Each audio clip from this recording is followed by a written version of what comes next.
Bien, donc on va faire des révisions aujourd'hui parce que hier on a peut-être parlé très vite. Donc on va essayer juste de faire quelques révisions par rapport aux écoles parce que bien là reparler du Sautrantika et je ne sais pas si on verra l'autocognition parce que c'est un peu complexe. Ça dépend du temps qu'on aura et au moins qu'on puisse revoir le syllogisme accepté par autrui, le syllogisme autonome, etc. Donc là vous savez déjà ces deux subdivisions du véhicule de libération individuelle.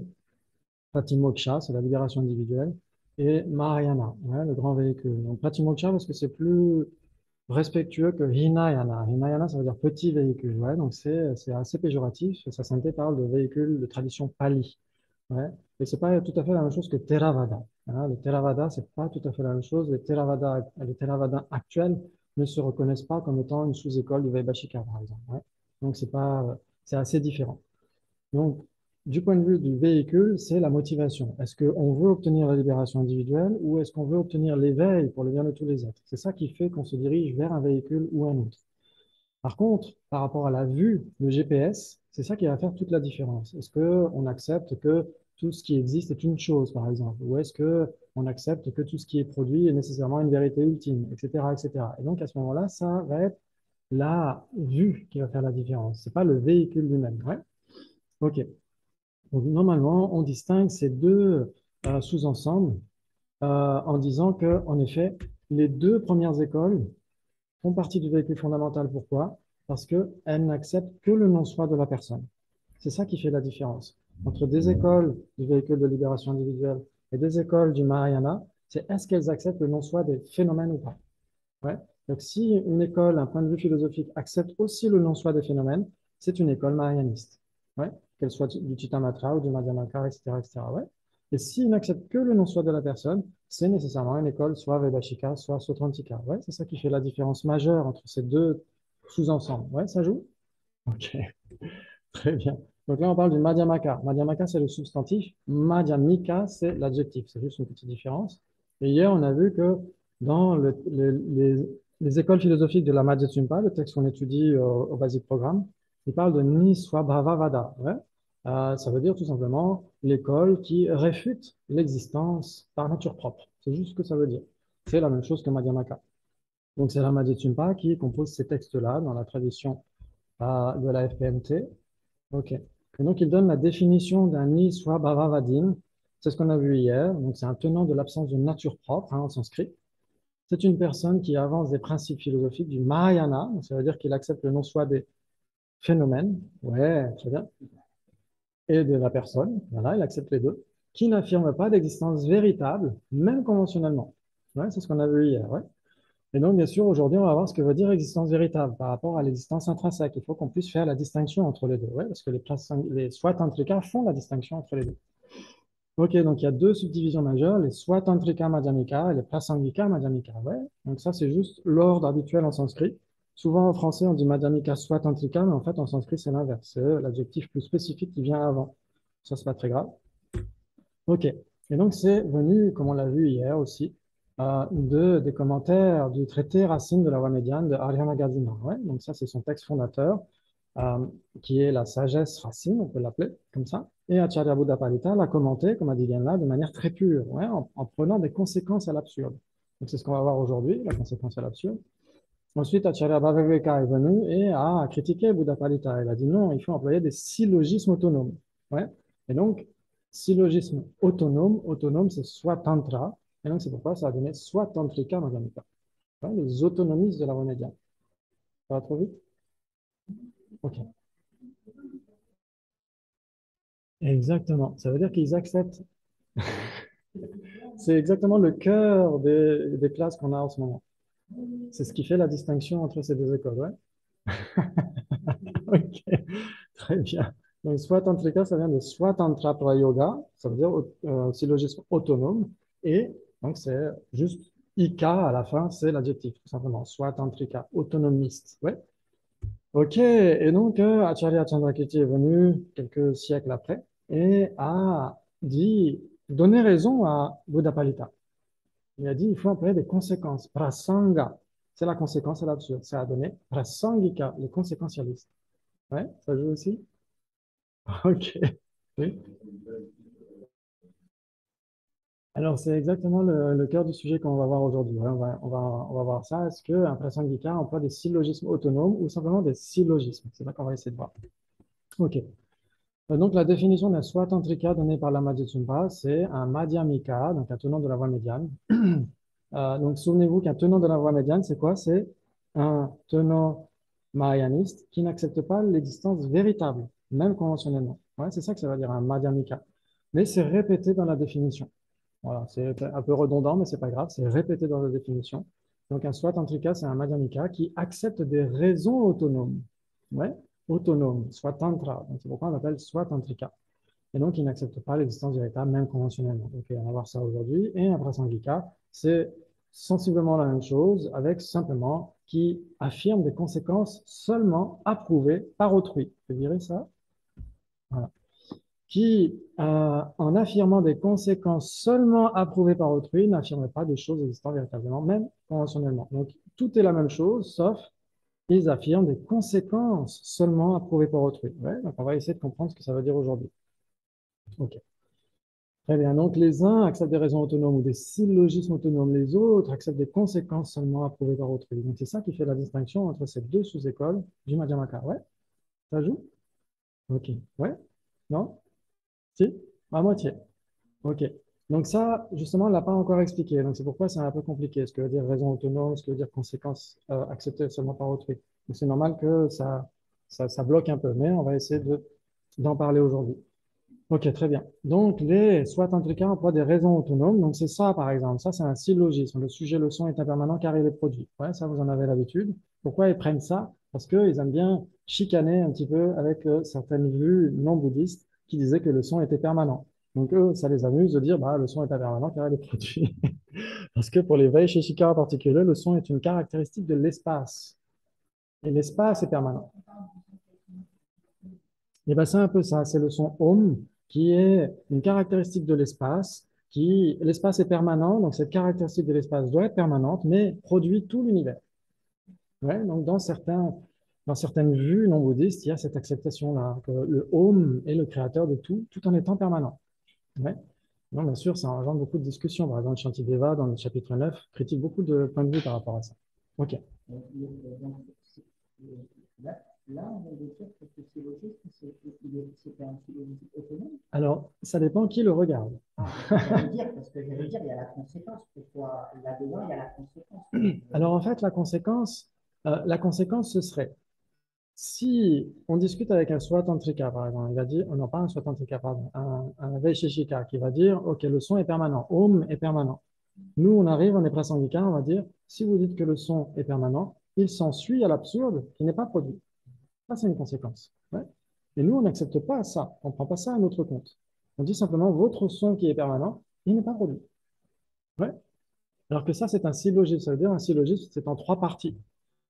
Le sujet, le prédicat et la preuve et la raison. Exactement. Le sujet, donc le son, c'est facile, c'est le sujet du débat. Et donc, quand on étudie un petit peu la logique, on voit que c'est pas seulement un sujet du débat, c'est un indéfectible sujet d'enquête. C'est comme ça que ça devrait être traduit. Un indéfectible sujet d'enquête. Ça veut dire que la personne à qui on adresse ce syllogisme fait une enquête, a un doute. Ouais. C'est ce qu'on a dit hier. On a dit si la personne elle est à fond sur sa vue fausse, donc quoi, le son serait permanent, on ne peut pas apporter un syllogisme. Parce que ça ne va pas déstabiliser sa vue. Par contre, si on arrive avec une conséquence, on va dire ton son qui est permanent, eh ben, il n'est pas produit, là, cette personne va commencer à vaciller sur ses bases. Elle va se dire, ah, il y a quelque chose qui cloche. Donc peut-être que le son n'est pas permanent. Et là, cette personne va avoir un doute. Et là, c'est un antagoniste approprié. Ça veut dire que c'est une personne qui a un doute par rapport au son, s'il est impermanent ou pas. Et donc, on peut lui adresser ce syllogisme. Ouais, pardon. Donc, s'il nous dit le son est permanent car il est produit, donc ça veut dire qu'il n'a pas certifié l'implication. Ça veut dire que pour qu'une raison soit valide, il faut qu'il y ait les trois. Il faut que cette raison soit les trois modes, les trois critères de validité dont on parlait également. La propriété du sujet, l'implication et la contre-implication. Ça veut dire quoi? Ça veut dire que la propriété du sujet, la personne en face a bien compris que le son était produit. Ouais, OK. Par contre, il n'y a pas l'implication. C'est-à-dire que pour cette personne, le fait d'être produit ne prouve pas le fait d'être impermanent, mais prouve le contraire. Et donc, dans ce cas-là, il faut qu'on s'attelle à lui faire comprendre que si c'est produit, c'est nécessairement impermanent. Exactement. Ouais. Ça joue? Ouais. OK. Ça, c'est très important. On en a parlé un peu hier, mais on va reparler. Oui. Donc, déjà, la conséquence, là. Alors, elle serait où la conséquence? Eh bien, ça veut dire que vu qu'il est produit, il est forcément permanent. C'est une conséquence. Alors ça, on va appeler ça une assertion de preuve valide. C'est une assertion de preuve valide. C'est-à-dire que pour que la personne euh, comprenne notre point de vue, on a dit il faut commencer par une conséquence. Cette personne pense que le son est permanent. On va lui dire il s'ensuit que ton son qui est permanent n'est nécessairement pas produit. Et donc cette personne va commencer à douter et on va lui dire si c'est produit, c'est nécessairement impermanent. Donc ça, c'est une assertion de preuve. Si c'est produit, c'est nécessairement impermanent. Et ensuite, cette personne va être prête à entendre le syllogisme. On va lui dire, il s'ensuit que le sujet, le son est impermanent car il est produit. Par exemple, un pot. Ouais. Exactement. C'est-à-dire qu'une conséquence, on prend le tapis de l'autre personne et on le retourne sur lui-même. Et on n'a pas besoin de garder le tapis pour soi. On n'a pas Ça peut besoin de être ça. aussi une conséquence qui est vraie. Ça peut être une conséquence qui est absurde, mais ça peut être une conséquence qui est vraie. Alors, si la conséquence est vraie, dans ce cas-là, ça veut dire que la thèse opposée est valide. Pour notre cas, quand on doit affirmer quelque chose, Ouais. on En va fait, prendre une conséquence qui est vraie. euh, la plupart du temps, quand on prend une conséquence, c'est une conséquence à l'absurde. Ouais. Ça veut dire qu'on prend une thèse et on la retourne contre elle-même. On prend les conséquences absurdes de cette thèse. Et donc, forcément, c'est une conséquence absurde. Mais nous, on n'accepte pas cette conséquence. On l'adresse juste à l'antagoniste. Ouais. Très bien. Wow, c'est super. Très, très bien. Donc, le son. Tout le monde ne s'entend pas sur ce qu'est le son. Ouais. Par exemple, aujourd'hui, on a vu, avec Ganla, il a dit, si on prend l'argument des tenants de Baba Viveka, ils vont dire, OK, oui, d'accord, mais on accepte que le son serait vide d'existence inhérente. Mais à ce moment-là, on serait prasangika. On ne serait pas swatantrika. Parce que les swatantrika acceptent l'existence inhérente, conventionnellement. Ouais. Donc ça veut dire qu'il y a quelqu'un à qui on parle qui n'accepte pas la même chose que nous quand on parle du son. Ouais. Certains vont penser que c'est une caractéristique de l'espace. Nous, on va penser que c'est issu des éléments, etc., etc. Et donc, Bhava Viveka dit, OK, on ne parle pas de ces petits détails, comme les champignons. On ne parle pas s'ils sont bio ou pas bio, on parle juste des champignons. Ouais. Et donc, on parle juste du son dans sa généralité, et ça suffit. Ouais. Sauf qu'au bout d'un moment, ça va coincer, parce que nous, on va essayer de prouver que le son est vide d'existence inhérente, alors qu'eux acceptent un son inhérent. Donc, au bout d'un moment, ça va coincer. Ouais. Ça joue? Ok, bravo. Donc, il faut qu'on s'entende sur ce qu'est le son. Si on ne s'entend pas, ça ne peut pas être un objet qui apparaît de manière commune aux deux parties. C'est pas possible. Ouais, parce que certains vont dire il existe de manière inhérente, ou même de manière permanente. D'autres vont dire bah non, il n'existe pas de manière inhérente, ou il est impermanent. Donc, on n'est pas d'accord sur le sujet du débat. Ouais, ça joue? Ça va trop vite. Non? Ça va? Ok, on va ralentir. Ok, très bien. Ok, ça, c'est parce qu'on l'a vu hier, c'est pour ça que je vais vite. Je vais donner une excuse. Ok, donc vous avez le protagoniste et l'antagoniste. Ouais, là, le méchant, c'est le protagoniste. Ici, on voit qu'il est dangereux. Donc, on appelle ça, en anglais, on dirait proponent, ouais, et opponent. Donc, en français, on va dire protagoniste. Dans la signification étymologique, ça veut dire proto, ça veut dire le premier, le principal. Ouais, c'est celui qui est censé maintenir la vue juste. Donc, c'est le protagoniste et celui qui défend une thèse, qui est assis par terre, c'est l'antagoniste. Ouais, ok. Protagoniste, antagoniste. Ok. C'est comme ça qu'on devrait appeler les choses. Très bien. Ok. Et donc, le protagoniste va essayer de réfuter la vue de l'antagoniste. Ouais, c'est comme ça que ça fonctionne, les débats. Ok, très bien. Ok. Et donc, ils ne sont pas d'accord sur ce sujet-là. Est-ce qu'une cognition valide, non conceptuelle en particulier, peut être une conscience erronée ou pas? Comme ça, on l'a vu hier. Ok, très bien. Donc, en général, chez les prasangika, il peut y avoir quatre types de cognitions valides, mais les trois dernières, on les réunit en une et ça donne deux types de cognitions valides et on est d'accord avec tout le monde. Donc, on a cognition valide directe, c'est-à-dire non conceptuelle. Quoique pour les prasangika, une cognition valide directe peut être conceptuelle, mais on va mettre ça de côté. Donc, on va dire une perception directe valide et une cognition valide inférentielle. Ouais, inférence, ça veut dire quoi? Une inférence, c'est quoi?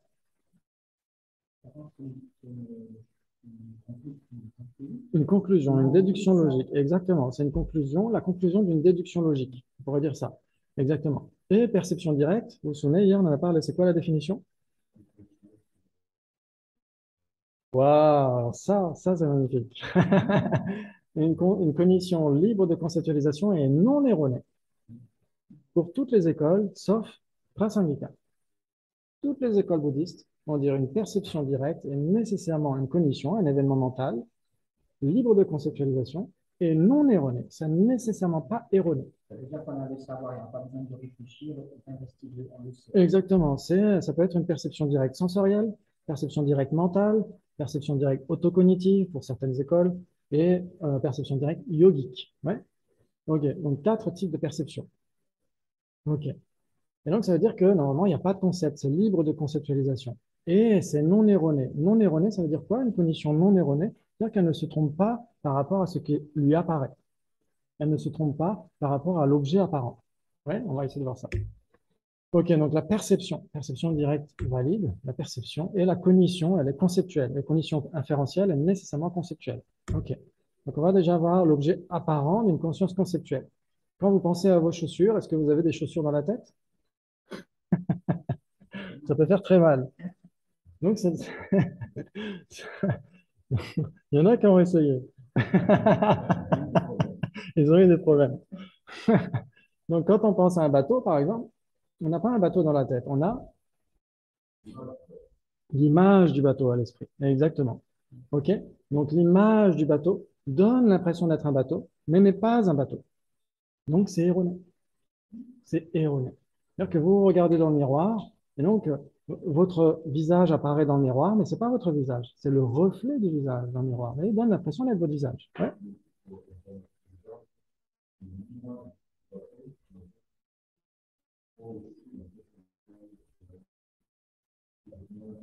Euh, En fait, ça va servir d'exemple.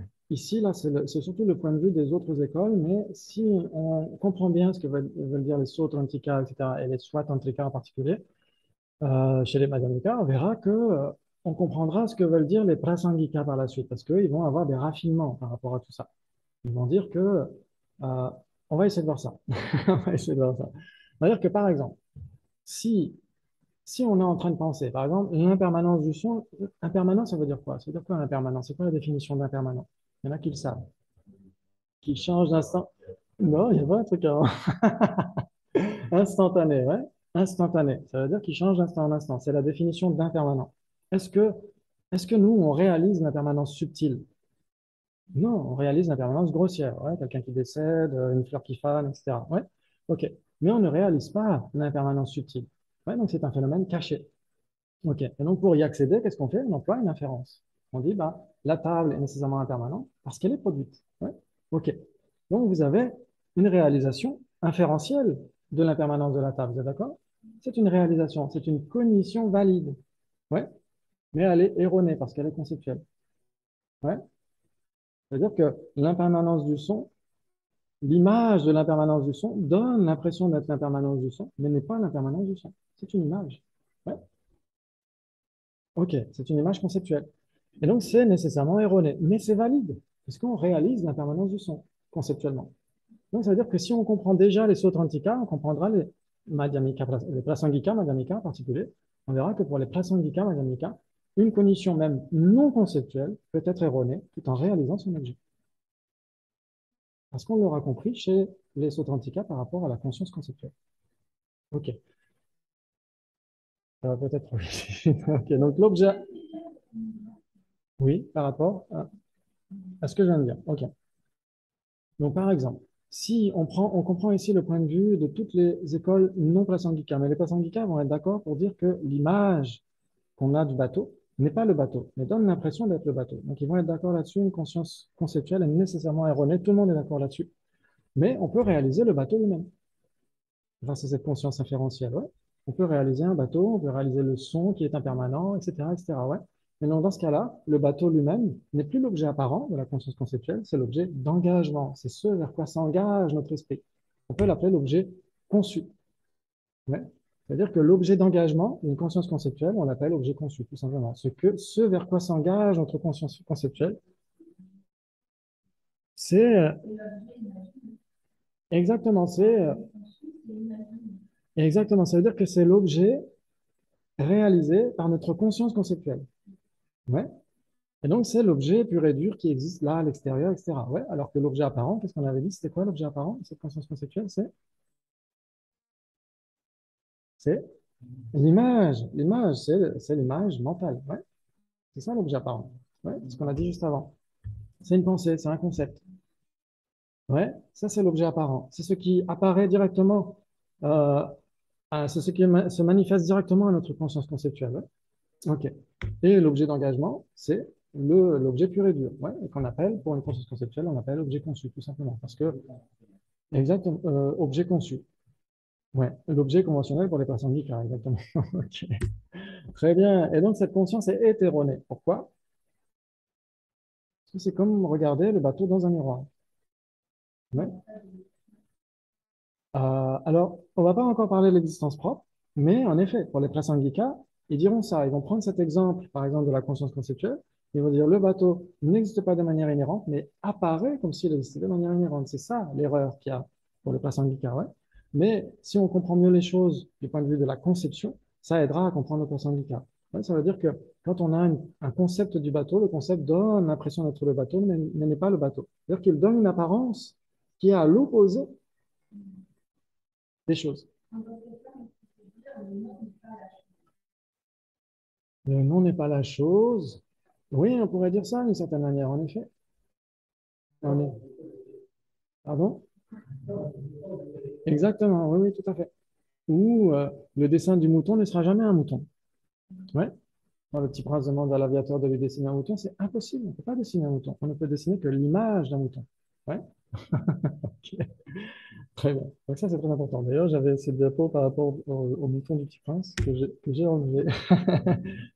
Ok, donc cette conscience est erronée parce qu'on pense à un bateau, le bateau est là, mais en effet, cette conscience est factuellement concordante. Elle est en accord avec la réalité. Il y a bien un bateau qui est là et on pense à un bateau. Ouais, vous êtes d'accord? Mais ça continue d'être erroné parce que l'image du bateau donne l'impression d'être un bateau tout en n'étant pas un bateau. Ça, il faut vraiment le garder à l'esprit. Par contre, si Bob pense que Kevin est une banane, c'est une cognition fausse parce qu'il se trompe sur toute la ligne. Ouais, c'est ça que ça veut dire. Il se trompe à l'égard de son objet d'engagement. C'est faux et erroné. C'est erroné et faux. Exactement, c'est les deux. Pour en revenir au bateau aussi dans la partie, on peut dire que c'est immatériel parce que c'est dans notre esprit, on a trouvé que c'est matériel, même si Oui. il n'a aucune existence particulièrement, Oui. il y a quand même de la matière, alors que le texte il est immatériel. Exactement, tout à fait. Ça veut dire que l'image du bateau ne pourra jamais accomplir la fonction d'un bateau, alors que le bateau, lui, accomplit la fonction d'un bateau. Ouais, c'est très, très important. Bravo. Excellent. Ok, donc là, c'est pareil. Vous avez le chat qui se voit dans le miroir. C'est une conscience erronée parce que l'image, le reflet dans le miroir donne l'impression d'être la chose elle-même, mais n'est pas la chose elle-même. Donc, c'est erroné. Mais c'est factuellement concordant. C'est bien lui qui se voit lui-même. Ouais. Ok. Par contre, s'il voit un lion à la place d'un chat, là, c'est une conscience totalement fausse. Ouais, c'est ce qu'on a vu hier. Ok, très bien. Ok. Oui. Donc la perception.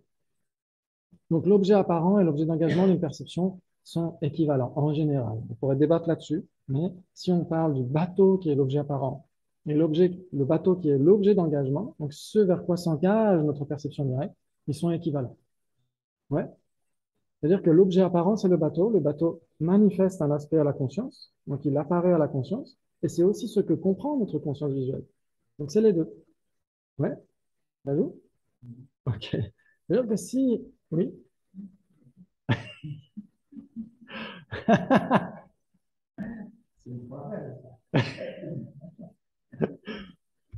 Par contre, si on voit un mirage, il y a une apparence qui se manifeste, vous êtes d'accord? Il y a un objet apparent. Ouais. C'est-à-dire que c'est le mirage. C'est-à-dire qu'on a l'impression qu'il y a une rivière là où il n'y en a pas.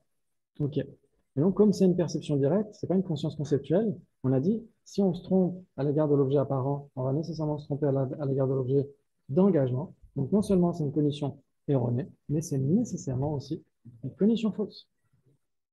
Ouais. C'est une cognition fausse non conceptuelle. Ouais, ça joue? Ouais. Magnifique. Si ça joue, c'est magnifique. Franchement, alors là, Donc là, après, on a vu ce texte qui est vraiment très, très utile. Ce débat soit Tantrika Prasangika qu'on trouve dans How to Read Classical Tibetan. Je ne sais plus à quelle page.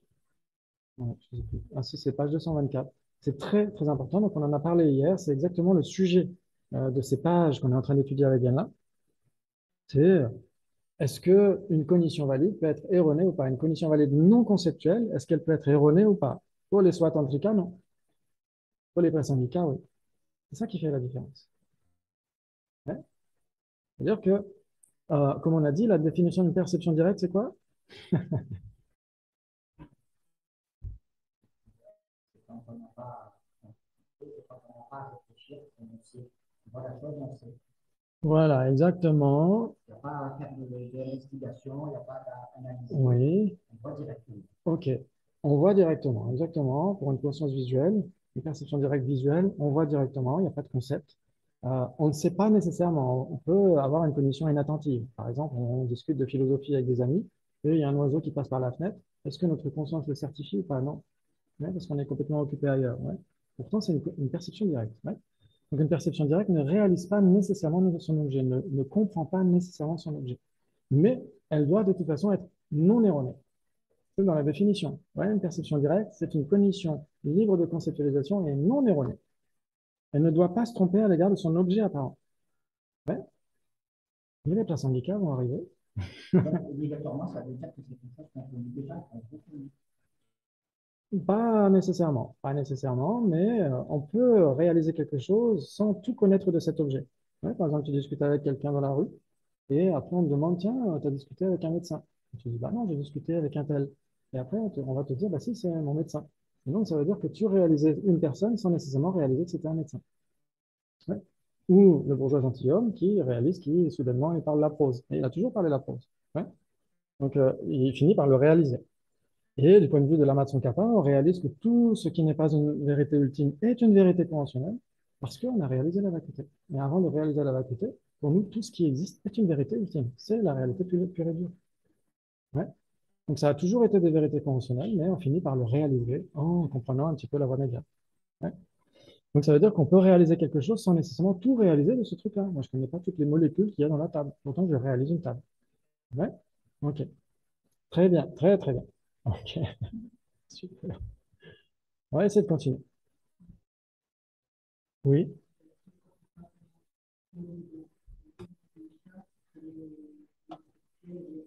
Oui.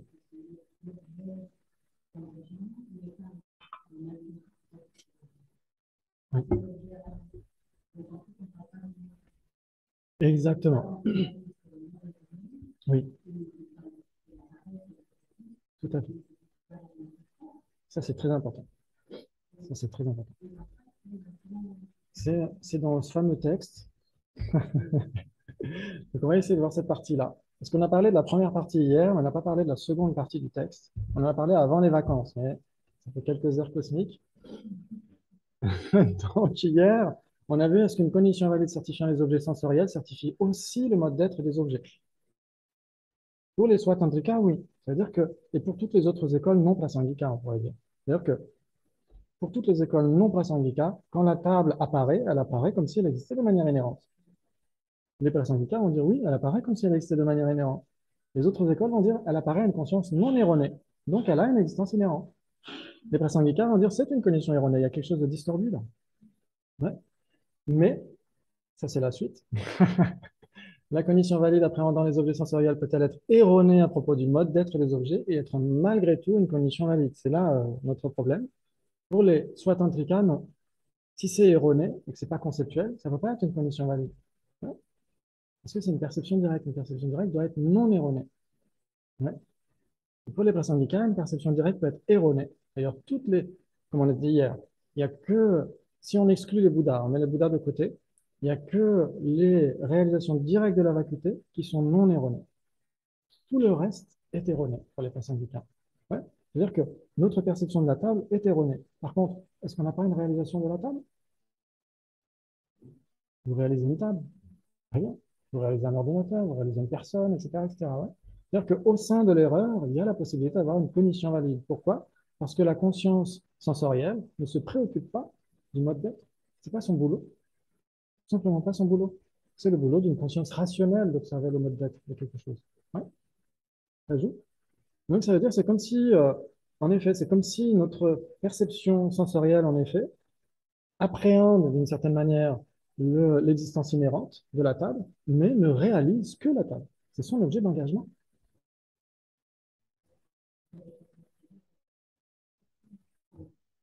Pour qui? Pour qui? Pour les?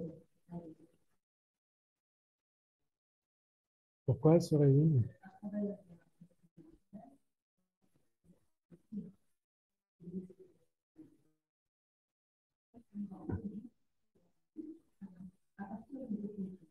Tu veux dire lesquelles? Les Prasangika ou les autres écoles? Ok. Ok, les autres écoles? Ouais. Alors, hmm, ok. Ouais. Ok. Oui. Exactement. On pourrait dire que cette définition qui est donnée par la Madhya Tsumpa, c'est en dépendance, bien sûr, de ce que mentionnent ces grands maîtres dans les textes, en fait, hein. Donc, par exemple, si on lit Acharya Kamalashila, par exemple, les étapes de la méditation, on voit noir sur blanc qu'il dit qu'en effet, les phénomènes n'existent pas à l'extérieur de la conscience, mais la conscience est vide d'existence inhérente. Pardon, vide d'existence véritable. Ouais. Et donc, ça veut dire qu'en effet, il est Yogacara, soit tantrika, parce qu'il n'accepte pas l'existence véritable, mais il n'accepte pas les objets extérieurs. Donc, comme c'est un ensemble des deux, bah, c'est Yogacara, soit tantrika. Donc, ça va donner la définition à partir des textes. C'est pas les textes eux-mêmes qui vont dire, bah, moi, je me clame, je prétends Yogacara, soit tantrika, donc je vais écrire un texte Yogacara, soit tantrika. En fait, c'est l'inverse. Les cartographies, les doxographies ont été faites à partir des textes, et pas l'inverse. Ouais. Donc, est-ce que les vérités conventionnelles et les vérités ultimes sont une? Impossible. Elles sont contradictoires. Donc, si c'est contradictoire, c'est nécessairement différent. Ouais. Et si c'est différent, c'est nécessairement pas un. Ouais. Mais elles sont une même entité. Ça, c'est quelque chose de très différent. Ça, on l'a vu hein, avec les débats. Pardon? Alors, entité, ça veut dire nature et ça veut dire essence. Donc, c'est très difficile à définir, mais c'est équivalent. Nature, entité, essence. C'est-à-dire que quoi? Est-ce que En fait, la même entité et les entités différentes, c'est du point de vue de la perception. Alors que un est différent, c'est du point de vue de la conception. Ouais. C'est-à-dire que, est-ce que Brigitte et Chucky sont une ou différentes? Elles sont différentes parce que ce sont des désignations différentes. Et est-ce qu'elles sont la même entité? Oui. Si on pointe du doigt vers Chucky, on pointe du doigt vers Brigitte et inversement. Ouais. La table et sa couleur.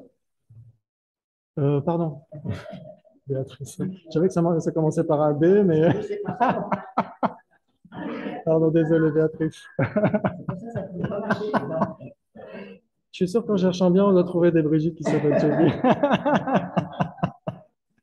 Ok. La table et sa couleur. Est-ce qu'elles sont une ou différentes?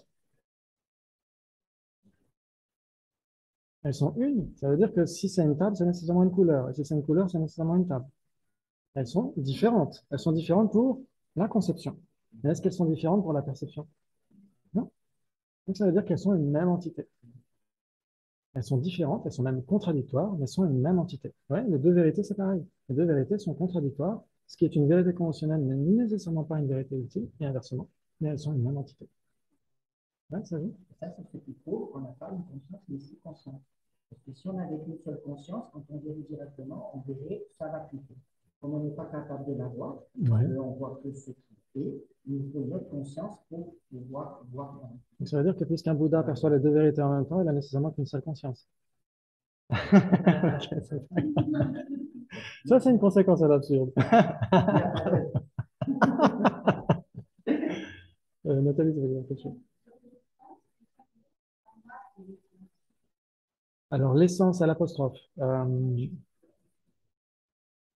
dépend comment on définit l'essence, hein, parce que on va dire que un phénomène doit avoir une essence, doit avoir un être, doit avoir une existence, mais pas une essence propre.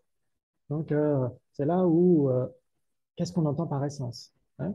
Euh, Ça peut être bhava en sanskrit, mais si on rajoute le soi, ça veut dire soi bhava, ça veut dire nature propre. Donc, la limite est très très difficile à observer. Le dharma serait l'essence, on pourrait dire, c'est l'essence de la vie pour quelqu'un qui a une vie spirituelle. Ok. Donc, la table et l'apparence d'existence inhérente de la table, c'est une même entité. Ouais, ça veut dire qu'on ne peut pas la distinguer du point de vue de la perception directe. Mais la perception directe ne se préoccupe pas du mode d'être de la table. Elle ne réalise que la table. Donc la table est l'objet d'engagement de la perception directe. Ce n'est pas une table inhérente qui serait l'objet d'engagement, parce qu'une table inhérente n'existe pas. Et un objet d'engagement doit exister. Ouais, ça veut dire qu'une table semblant exister de manière inhérente, c'est l'objet apparent, mais ce n'est pas l'objet d'engagement. L'objet d'engagement, c'est simplement la table. Ouais. La conscience visuelle n'a pas du tout vocation à se préoccuper du mode d'être de la table.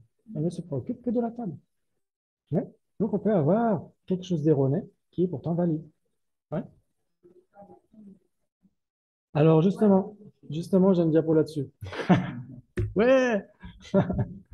Ok, la corde et le serpent, on va essayer de voir ça. C'est très important, il nous reste 20 minutes, ça va être difficile. Ok. Donc, Swatantrika. Pour les Swatantrika, existence véritable égale existence ultime. Et bien sûr, c'est réfuté.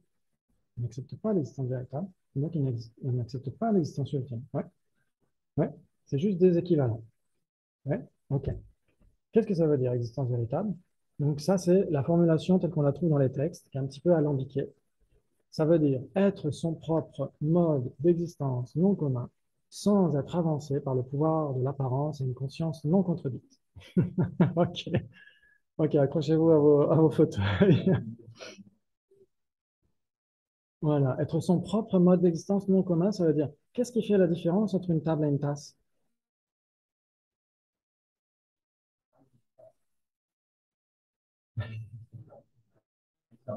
Hein? Il n'y a rien, enfin, il y a des choses communes, mais il n'y a aucune base commune, exactement, il n'y a aucune base commune. Elles sont nécessairement contradictoires.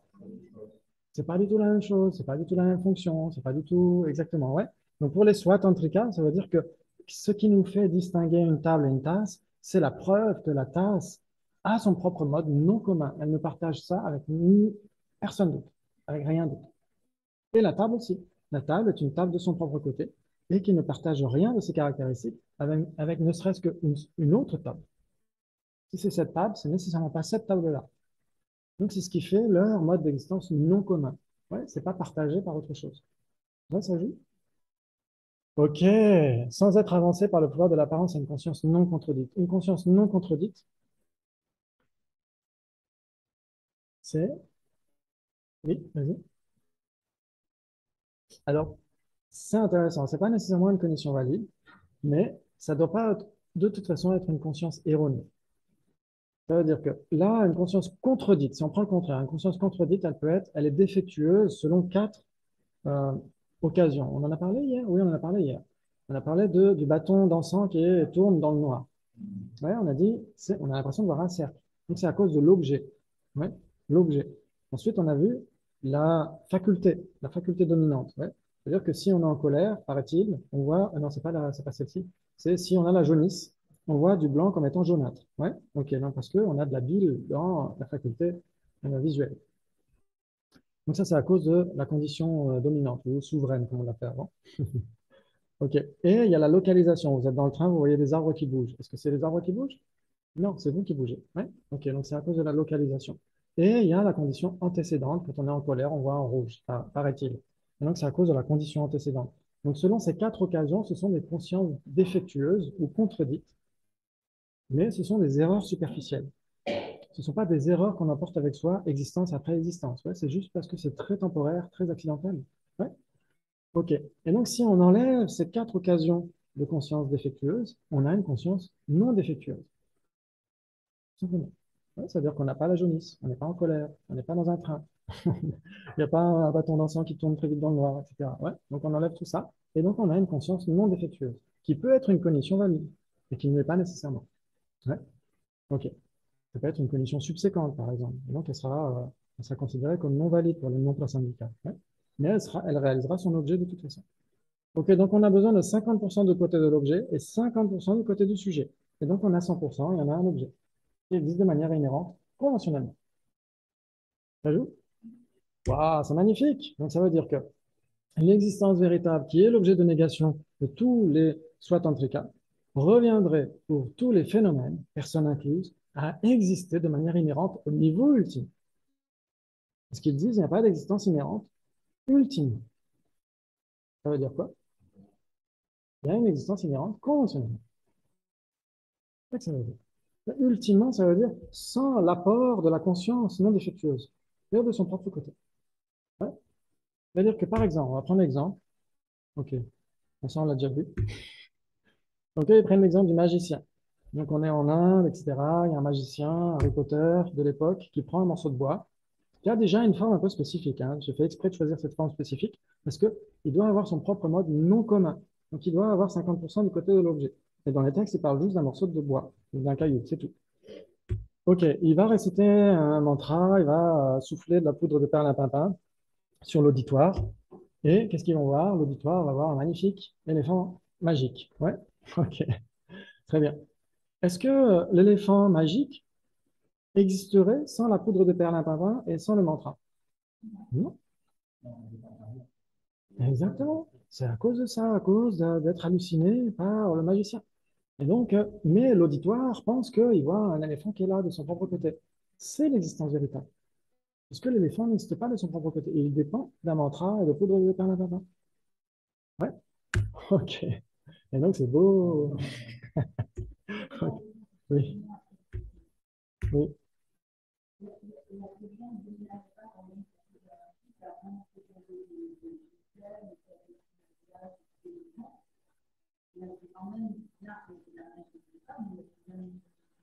exactement. Donc, c'est pas le même contexte de la magie. Ça veut dire qu'il peut y avoir l'emploi de certains mantras, etc., pour faire advenir certaines choses. Et donc, on appelle ça magie, mais c'est juste de la science qui n'a pas encore été découverte.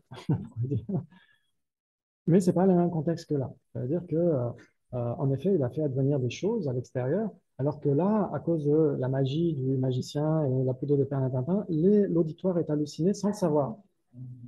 Ouais, sans le savoir. Il crée une illusion. Mais eux, ils prennent cette illusion pour réel, pour véritable. Alors que ça n'a pas d'existence véritable. Si ça avait une existence véritable, ça existerait sans même la poudre de perlimpinpin, etc.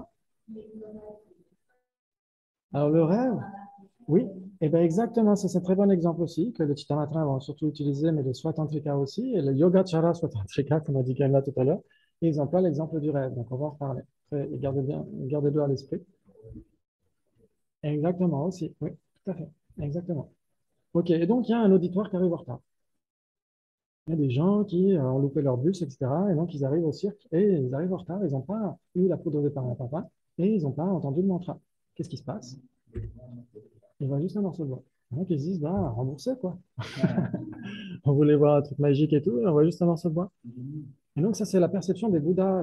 Les Bouddhas ne perçoivent pas l'existence véritable. Parce qu'ils ont éliminé l'apparence d'existence véritable. Ouais. Parce qu'ils ne sont pas en train d'halluciner sans le savoir. Ils se sont réveillés du sommeil de l'ignorance. Ouais. Et donc, il n'y a pas l'apparence d'existence véritable pour les Bouddhas. Et donc, c'est comme cet auditoire qui arrive en retard, qui n'a pas entendu, il voit juste un morceau de bois. Ok.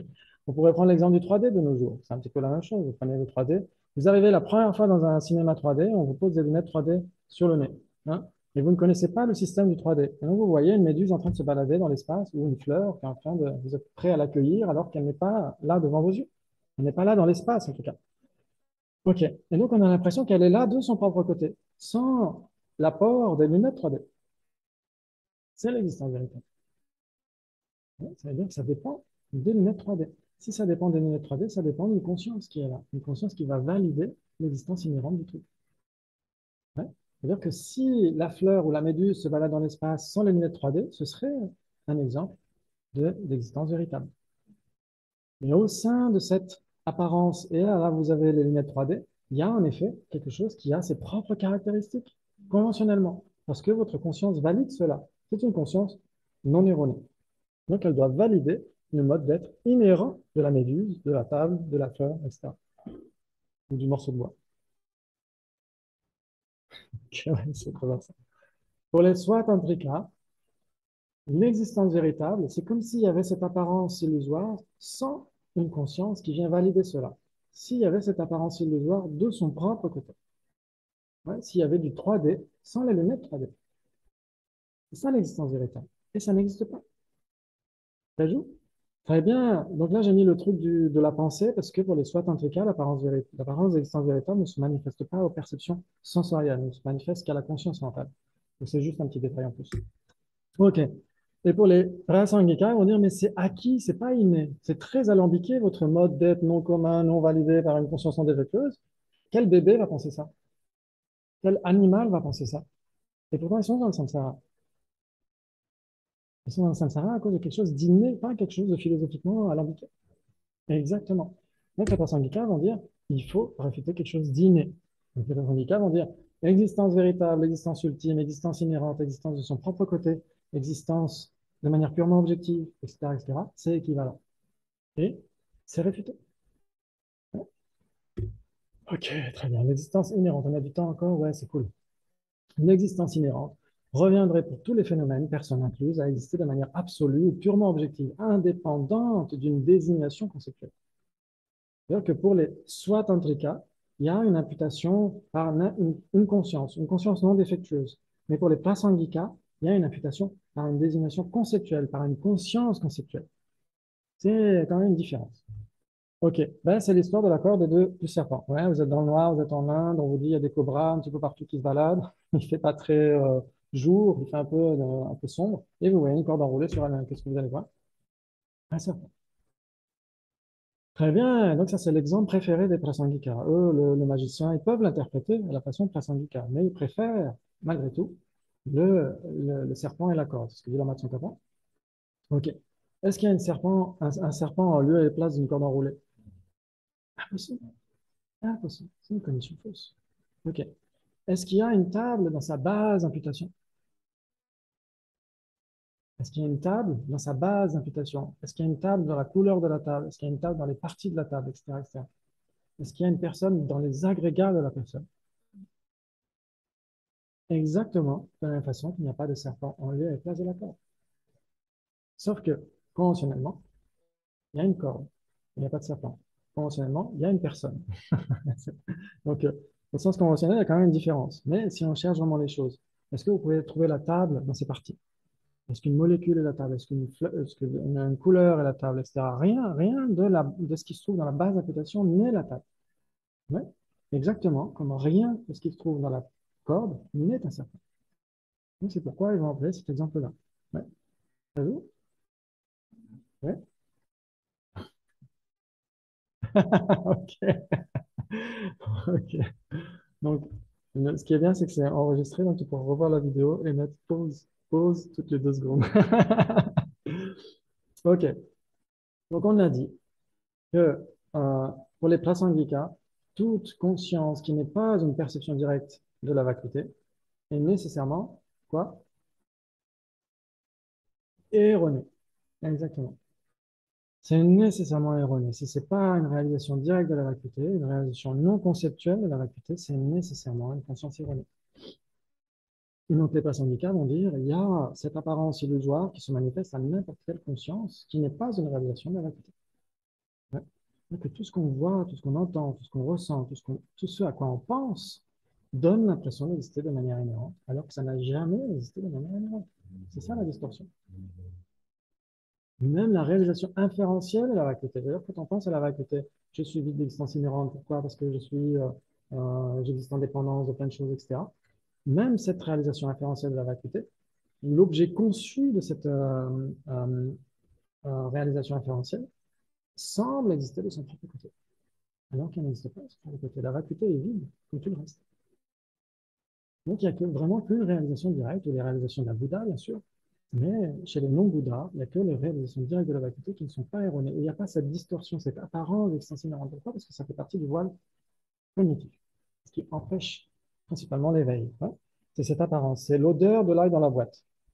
C'est-à-dire que l'ail dans la boîte, c'est la saisie de l'existence inhérente, la conception innée de l'existence inhérente. Et même quand on aura éliminé ça, il y aura encore l'odeur de l'ail dans la boîte, il y aura encore l'apparence de l'existence inhérente. Donc, il faut s'en débarrasser. Ouais. Et donc, grâce à bodhicitta en particulier, la sagesse de la vacuité principalement. Et dans les tantras, il y a ça aussi. Il y a le mandala de la déité, il y a la dignité divine, etc. pour remplacer ces deux trucs dont il faut se débarrasser. OK. Donc, je voulais parler de cette autocognition, mais on va la laisser tomber pour aujourd'hui. Il fallait voir. Ok. Très bien. Je suis en retard car je viens de me raser les cheveux. Est-ce que c'est une raison valide ou pas? Non, je ne vais pas te comprendre. Ce qu'on doit voir, on a encore quelques minutes pour voir le syllogisme autonome et la conséquence à l'absurde. Ok. Est-ce que c'est une raison? Est-ce qu'il donne une raison? Oui, il donne une raison. Est-ce que c'est une raison valide? Non. Non, exactement, tout à fait, bravo. C'est pas une raison valide, c'est un syllogisme non valide. Ok. Pourquoi? Parce que la raison est fausse, la raison n'est pas établie. Ouais. Alors que si on a un syllogisme comme celui-ci, le sujet, le son est impermanent car il est produit. Le sujet, c'est le son. Le prédicat, c'est impermanent. Si on parle du probandum, c'est ce qu'on doit prouver. Donc, ce sera le sujet, le prédicat ensemble. Le son est impermanent. C'est la thèse à prouver. Ouais, c'est l'ensemble des deux. C'est le probandum. Ce qu'il faut prouver. La thèse à prouver. Et quand on parle du prédicat, du probandum, c'est juste impermanent. OK. Et donc, on va prouver que le son est impermanent. Grâce à quoi? Grâce à une raison. Il faut que cette raison soit valide. OK. Donc, produit. Il faut que produit soit une caractéristique du son. Donc, il faut que l'antagoniste approprié réalise cela. Il faut qu'il sache ce qu'est le son. Il faut qu'il sache ce que veut dire produit. Il faut qu'il sache que produit est une caractéristique du son. Et il faut ensuite qu'il réalise que si c'est produit, c'est nécessairement impermanent. Donc, l'implication. Avant, on appelait ça recouvrement pour traduire pervasion. Ou même dans Connaître l'esprit, il parle de subsomption. Subsumer, subsomption. Et donc, Christian Charrier, lui, parle de l'implication, et je trouve que c'est beaucoup plus cohérent. Donc, ça veut dire que être produit implique nécessairement le fait d'être impermanent. Ouais. Et si ce n'est pas impermanent, ça ne peut pas être produit. C'est la contre-implication. Ouais. En l'absence du prédicat, on doit avoir l'absence de la raison. En l'absence d'impermanent, il y a nécessairement l'absence de production. Ouais. Donc, vous avez la propriété du sujet, le son est produit. Vous avez l'implication, ce qui est produit est impermanent. Et vous avez la contre-implication, si ce n'est pas impermanent, ça ne peut pas être produit. Et donc, c'est une raison valide. Ouais, Dominique? Ok. Là, on va un peu vite, mais on devrait prendre le temps, on devrait prendre au moins 1 heure pour ça. Donc, peut-être que demain, on reprendra tout ça. OK. Et donc, pour les autonomistes, ils vont dire, en effet, ça a une existence autonome. Le son a une existence autonome. Il est, il apparaît de manière autonome à tout le monde. La production aussi, l'impermanence, tout ça existe de manière autonome. Les personnes qui vont dire non, il n'y a pas d'existence autonome. Parce que autonome veut dire indépendant. Ouais, ça c'est dans un texte je crois que c'est un texte de Kerubje, le Tongtun Chenmo, dans lequel il dit autonome veut dire impermanent, veut dire indépendant. Ok, donc il n'y a rien d'indépendant pour les syndicats. Ouais, tout ce qui existe de manière dépendante. Ok, donc là c'est le fameux exemple de Ravi Nagarjuna dans le 3e chapitre du traité du milieu, qui est transposé sous forme de syllogisme, ouais, comme a fait Ganla tout à l'heure. Ok, donc le sujet, l'œil, ne voit pas ce qui est autre, car il ne se voit pas lui-même. Et donc, en fait, ça, c'est toujours un syllogisme. Mais ce n'est pas un syllogisme autonome pour les personnes du cas. Ouais. Donc, les personnes du cas vont dire, si vous dites que l'œil a la caractéristique inhérente de percevoir, ça, c'est la thèse des opposants au principe du cas, il va dire à ce moment-là, il ne voit rien, parce qu'il ne se voit pas lui-même. Il s'ensuit qu'il ne peut rien voir d'autre, puisqu'il ne se voit pas de manière inhérente lui-même. C'est-à-dire que si quelque chose avait la nature de percevoir de manière inhérente, comme il a dit tout à l'heure, l'œil pourrait tout percevoir n'importe quand, à n'importe quelle occasion, sans dépendre de conditions. Puisque exister de manière inhérente égale exister de manière indépendante. Ouais, inhérent, indépendant, etc. Ouais. Et donc, ça veut dire que si c'est indépendant par rapport à n'importe quoi.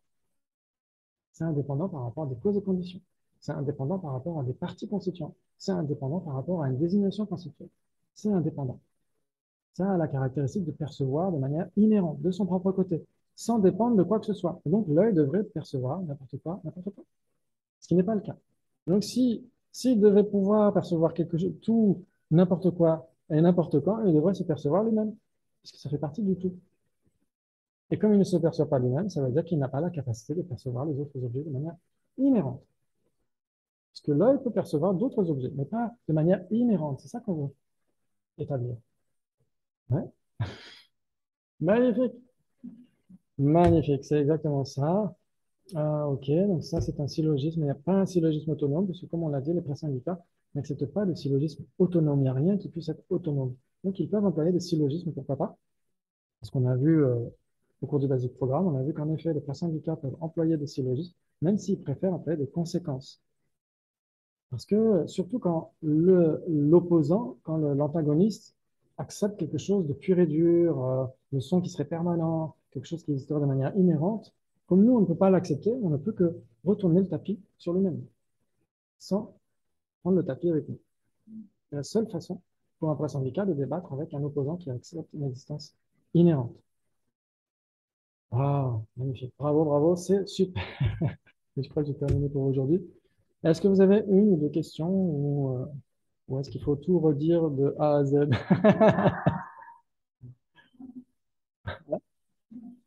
Ok, ok. En fait, c'est parce que d'habitude, dans le format que j'ai, c'est 1 heure et demie. Donc, j'ai plus le temps, mais en 1 heure, il faut dire beaucoup de choses. Mais exactement. Oui, exactement. Exactement. Là, c'est rapide? Ok, ok. Oui, ok. Donc, demain, à la même heure, on essaiera de reprendre le syllogisme. Ouais, ça joue? En calèche et plus en Ferrari. Ok, ça marche. Merci beaucoup. Merci.